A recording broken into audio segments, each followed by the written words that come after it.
Very welcome back to Ireland AM. Now, more than 10,000 people in Ireland are living with multiple sclerosis, but our next guests have not let their diagnosis stop them. Yes, they're set to take on their biggest challenge yet while trying to beat a world record, all to raise awareness for MS. Runners Colin Goodman and Matt Naggs join us now to tell us all about it. Good morning to you both. Colin, we'll start with you. 2017, that's when you got your diagnosis, but in the lead up to it, what did you notice that wasn't right? So for me, I was a bit of a footballer. So double vision in one of my eyes. Ball was coming in, ball would split in two. And you have to pick a ball, and usually I missed. It was neither. It was the ball in the middle. So, a bit of double vision in one eye. Went to opticians, vision's fine. Went to the hospital, and it was a long day in hospital that day. It was a 5-hour day in hospital. I was very fortunate to be seen by an eye specialist, and there was a neurologist in the hospital that day. Lucky, yeah. So they were able to basically kind of give me an idea of what could be going on. And from there, it just escalated to another eye test and a final diagnosis of MS. Okay, but before you got to that final diagnosis, your symptoms improved. They did, because I walked in and I sat down. My wife was beside me, and I kind of sat down and was like, Gavin, there's nothing wrong with me. I said, symptoms have got better. You guys were wrong. Meanwhile, he's got this page that says, this guy has MS. So I kind of said, look, you were wrong. I said, healthy diet, getting to bed at the right time. I'm good, don't worry about me. And he goes, well, Colin, your vitamin D levels are low, you have lesions, unfortunately you have MS. So from that point, I think my words were, give me the medication and let's get moving. Yeah, and that's such a great attitude to have. And of course, Matt, you're joining us as well. 5 o'clock in the morning where you are, so I really appreciate you chatting to us. Tell us your path to diagnosis and what symptoms did you have? So in my case, I had a very kind of gradual onset of symptoms. It started with odd tingling sensations, numbness throughout my body, but it progressed to extreme bouts of fatigue where just for no reason, no explicable reason, I would just lose all strength and energy. And eventually it progressed to the point where I would feel electrical shocks pulsating throughout my body.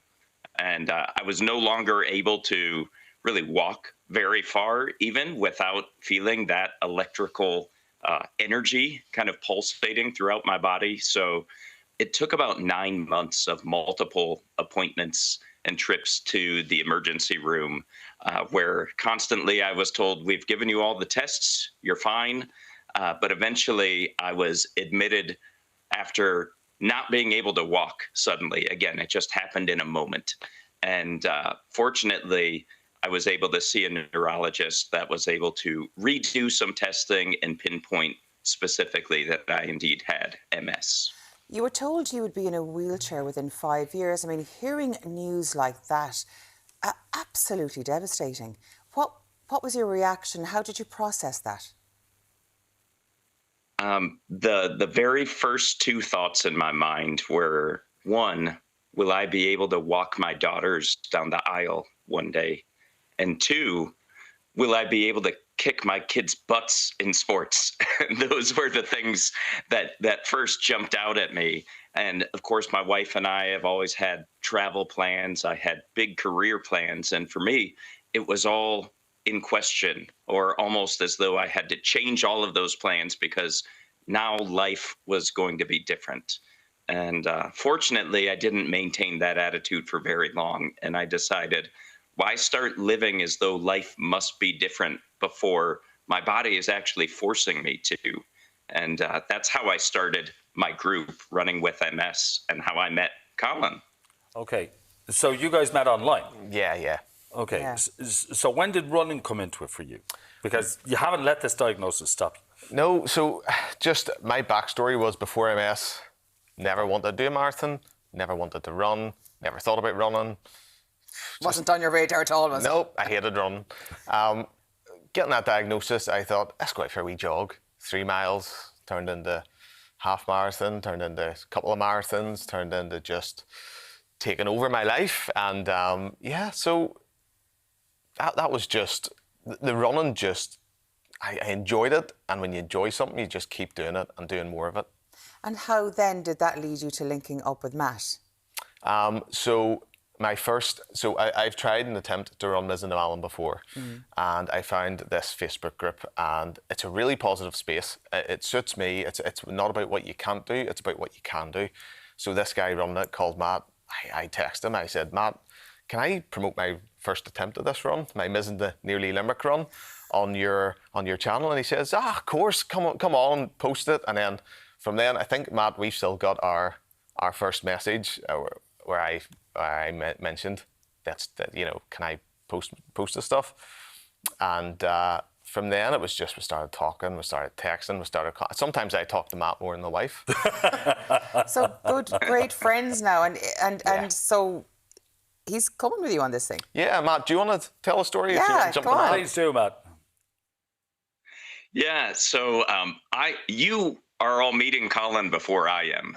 So I'll meet Colin for the first time at the end of June when I arrive in Dublin. But how it all started, after Colin first attempted this run, we started talking much more. And, I had asked him, do you want to do this again? And he said, yeah, I think so, but, I want to be ready for it. And eventually we started talking about, wouldn't it be really cool if one day we got together for a run?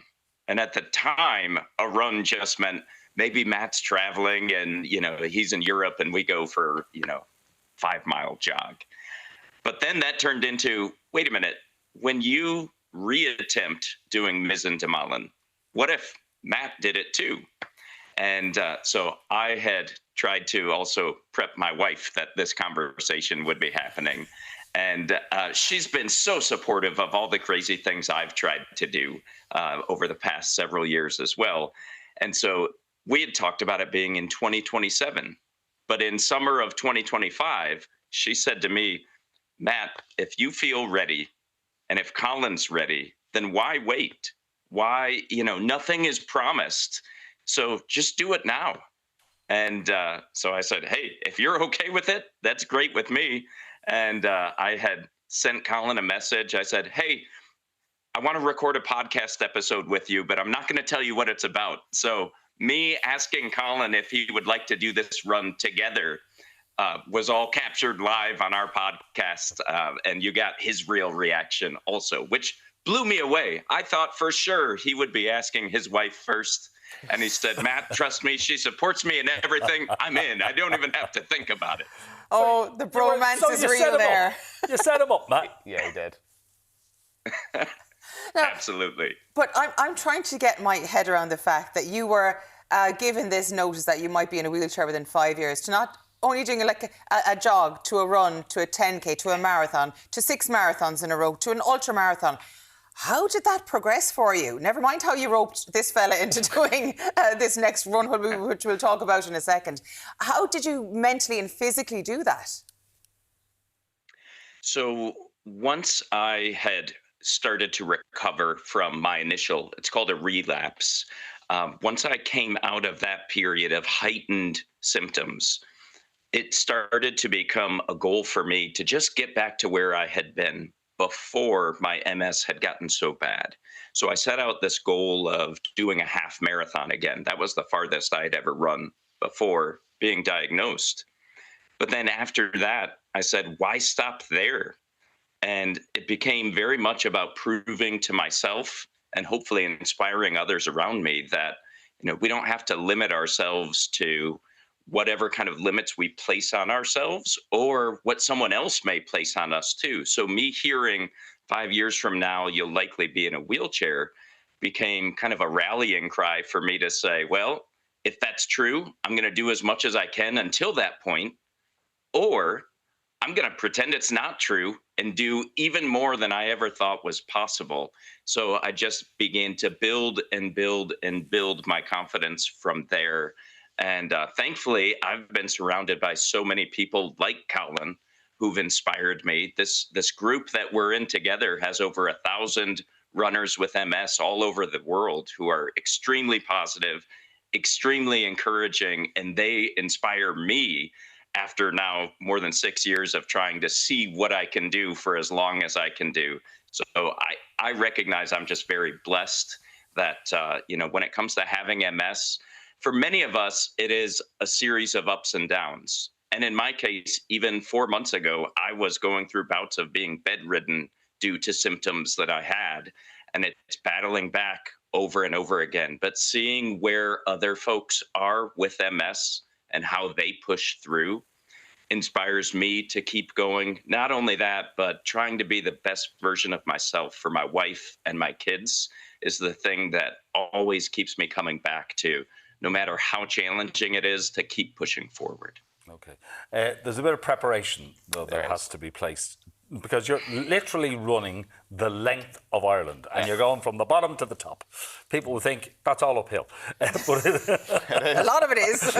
Life's uphill. A lot of preparation. So this started back in November, where I started contacting. I'm going to give a shout out to a lot of Ireland here, a lot of hotels who have came on board and supported us. 90% of our accommodation has been covered by the hotels taking us in. Oh, wow. Phenomenal people. We have people coming on board from Alter Nutrition and other brands, Used Cars NI, who are helping support this run and support this journey.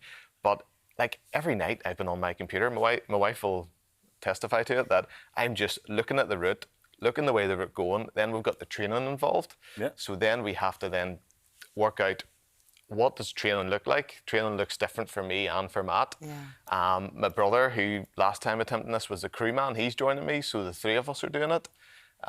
We've applied for a Guinness World Record. That's going ahead. So it's now the fastest crossing of Ireland by a team with MS. It's absolutely mammoth. The first few days are 30-mile days, and then we're moving up into 33-mile days to get it all completed. So in terms of organisation, running can take over your life, and in my case, it kind of has. I'd say your wife will testify to that anyway, I'd say. But we have to go back to why you're doing all of this, of course, and it is research, because ultimately that is what the crux of the matter is, finding treatments, finding, and hopefully eventually a cure. Yeah, so at the minute, we're so close to a cure with MS. I believe we're so close to a cure with MS. And, we've got a lot of medications out there that halt MS. But what we try to do is we're trying to raise £100,000, dollars or euro for multiple sclerosis. And hopefully that'll go towards maybe finding a cure to heal the myelin sheath rather than just halting the disease. I'm sure the cells affected by the disease. So it's trying to actually reverse the disease rather than just halting the disease. Yeah. So it's for MS awareness in America, in Europe, in Ireland. So the three charities are MS Run the US, which is the American side. We have MS Ireland, who have been supporting me a lot, which have been brilliant. And we have MS Society NI. And our website, if you want to donate, if you want to support in any way, shape or form, come out and run, is www.msrunsireland.com. Now, I need to ask both of you, Matt and Colin, you haven't met in person yet. No. This sounds like a fantastic romance story, really. I'm getting very carried away. How do you feel about meeting each other in person, Matt? I'm looking forward to it. For one, I'm still not quite exactly sure how tall Colin is, so it's going to be interesting to see, does he measure up to what I have in my mind? Outside of that, though, I feel like Colin is my brother already. I mean, at this point, we've gotten to know each other really well over the last 4 years now. And so even though we haven't met in person, we speak every day. And so it just feels like the culmination to something that I think we've both been looking forward to. So I'm looking forward to it very much. Oh, that's okay. Have you got the tea bags and all the crisps in so that he can get completely Irishified as soon as he lands? Potato bread, everything. Everything. You name Proper it. sausages, the business. And Matt's looking forward to the food. I think that's part of his adventure. He loves food. So he's coming over and he's getting Irish breakfast. He'll be well fed the whole way along the route, I'm sure, by all the fantastic businesses who've supported you. Colin, thank you so much for joining us. What you're doing is brilliant. It really is, both of you. bring a tear to a glass eye. I swear to God, watching this relationship. Matt just wants to be able to get back to bed and not wake the kids. Matt, thank you so much for getting up early or staying up late to join us. I'm not sure which. And of course, Colin, thank you so much. And best of luck on your amazing Guinness World Record Attempt Challenge. We'll be watching and waiting for We'll have fingers success. crossed. Thank you.